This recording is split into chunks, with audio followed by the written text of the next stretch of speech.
Last month alone, I pulled in over $60,000 combined across all 6 of my Faceless YouTube channels, and I barely touched most of it. 3 to 4 hours of actual work a day, tops. That's because I run a repeatable system for building and growing Faceless channels without needing to be glued to them. My channels basically run themselves, and I just bring in people to handle the pieces I don't need to touch. In this video, I want to hand you that exact system, step by step. And no, this isn't one of those videos where I tell you to just use AI and call it a day. That advice is useless. 3 parts to this. First, actually setting up the channel correctly. Second, studying your competition the right way, not the lazy way. Third, and most important, building systems so your channels can run without you personally doing everything. Let's start with part 1. Part 1 is building the channel, and it breaks into 3 pieces. Qualifying the niche properly, picking the right niche instead of chasing trends, and warming the channel up before you post real content.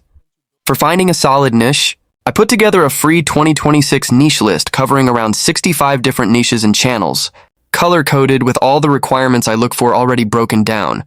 Inside it, you'll find the niche category, channel name, a link, and whether that niche has a sellable product attached, an affiliate link, an ebook, a PDF guide, something beyond ad revenue. I'm only just starting to lean into this myself, but it's real if you find the right angle for your audience. You'll also see total views over the last 30 days, content format, and how each video is produced. The first thing you want in a niche is a high RPM, how much you get paid per 1,000 views. The higher it is, the fewer views you need to hit real income. And you generally get a higher RPM by targeting an older US-based audience, since that's where the advertiser money concentrates. Real example. One video pulled 2.1 million views and made about $7,800. If you check the revenue breakdown, the RPM looks lower than it should because this was the channel's very first video, and a chunk of those views, roughly 500,000 of them, happened before monetization even kicked in. Once you account for that, real RPM is closer to $5, meaning that video actually made close to $8,000 from a single Faceless upload. This exact niche is sitting in the free spreadsheet, and you don't have to use my list specifically, but I bring it up because the biggest thing holding people back in this space is hesitation. People tell me constantly, I just don't have a good niche yet, so I removed that excuse. Pick something, post a handful of videos, run it for a few weeks, and you'll start seeing what's working and what isn't. Double down on the wins, fix the losses, and keep moving. Step 3 of building the channel is warming it up properly. Once you've locked in a niche with a strong RPM, check whether it supports long-form content, 20 to 60-minute videos, versus something that only works at 8 to 15 minutes. Longer videos with an older audience generally means more revenue for fewer views. The warm-up itself means using a brand new account the way an everyday viewer would, before you ever upload your first real video. For me personally, that takes somewhere between 6 and 10 days. It's annoying because you genuinely can't rush it. Skip ahead and you end up with weak impressions and a poor trust signal, which tells YouTube's algorithm your account looks like a bot, spam, or some kind of scam operation, and they'll throttle your reach because of it. So don't skip this part, no matter how tempting it is. Part 2 is competitor analysis, and it only works once your channel is actually built and warmed up. Skip ahead and none of this matters. The point of competitor research is figuring out what's working and adapting it, not copying it blindly.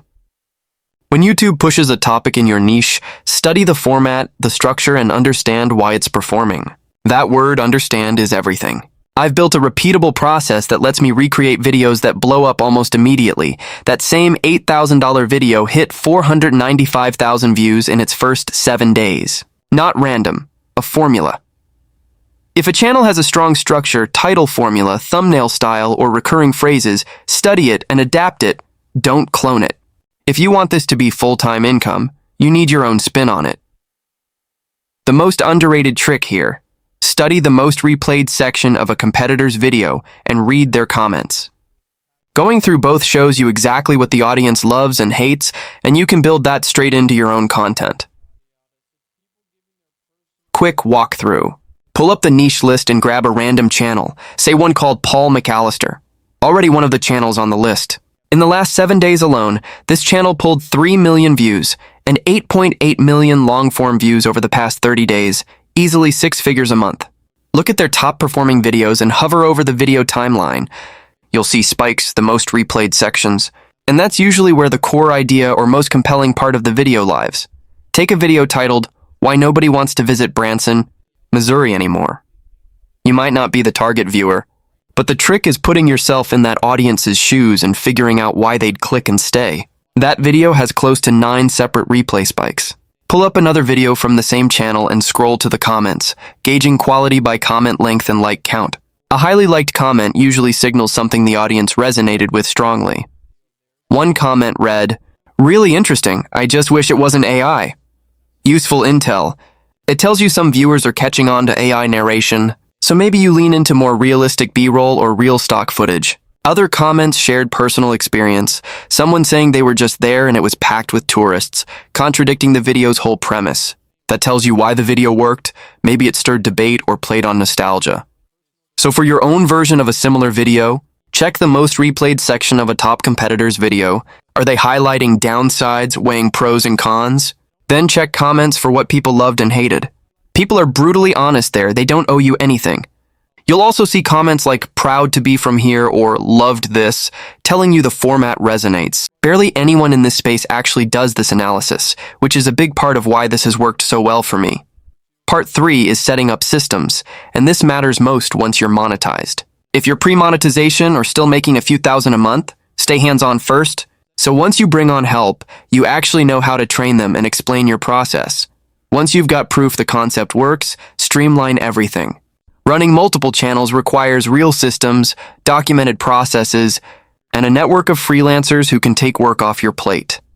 Document your entire process from start to finish, an SOP or standard operating procedure. In plain terms, it's a detailed step-by-step guide for every role in your operation. For my channels, that means separate SOPs for scriptwriters, thumbnail designers, and editors, everyone touching any part of the video. Every task you do yourself or outsource needs a document walking through your exact thought process, from a blank page to a finished product. What tools you use, what sites, what AI, every decision written down. This video itself is basically a live SOP walking you through step 1, step 2, step 3. Just as important is hiring freelancers who are coachable and don't let ego get in the way. I've noticed this more often with guys than with women I've worked with, where you'll hire someone with a solid portfolio, give feedback or ask for a revision, and they'll say, "Sure, got it," then deliver something completely different. Actions matter way more than what someone tells you. So you need people who can take direction and adjust without getting defensive, because that's the only way to build a long-term working relationship. For finding freelancers, Upwork is where I'd start. The free tier is all you need. Onlinejobs.ph is my second pick, around $50 a month. Fiverr tends to attract more entry-level freelancers, and I've rarely kept a Fiverr hire longer than a couple of weeks. Upwork lets you post your own jobs and get inbound applicants while also searching and reaching out directly. Filter for people with relevant niche experience. Say you picked an American nostalgia channel with AI narration. You'd look for freelancers experienced in documentary-style editing, pulling archival photos and public domain footage, mostly sourcing B-roll and stock footage, and post that exact job on Upwork. One more tool worth using, even solo, is Trello, free at Trello.com. On one of my channel boards, I've got columns for how-to guides, SOPs, example channels, raw footage, edited previews, uploads, and thumbnails, all tracked in one place with labels like video done, in editing, needs revision, and paid, so I never have to message my editor for a status update. I run a separate board per channel, so I stay on top of everything without relying on my team to check in. That's the entire system I use to scale my channels without burning out. And it's what gives me the freedom to launch new channels or just step back. But the single biggest takeaway from this video is execution. Take notes, absorb this, then go implement it as fast as possible. Nothing here matters if you don't act on it. Grab the free niche list linked in the description. That's my thanks for sticking with the video. Drop a comment if you made it this far. See you in the next one.